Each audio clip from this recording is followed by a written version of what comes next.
मसीह में आप सबकी सलामती हो। मेरा नाम जोएल उबैद है और मैं उम्मीद करता हूँ कि आप सब खैरियत से हैं।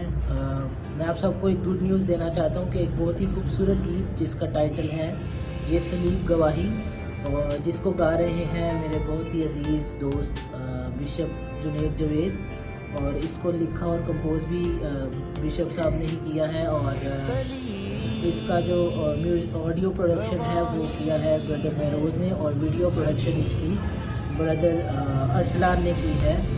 और ये आपको देखने को मिलेगा बिशप जुनैद के यूट्यूब चैनल पे।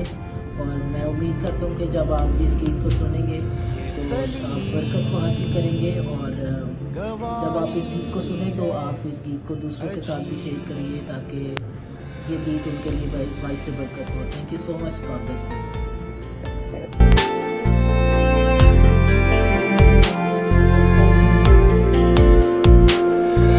सलीब गवाही है अजीब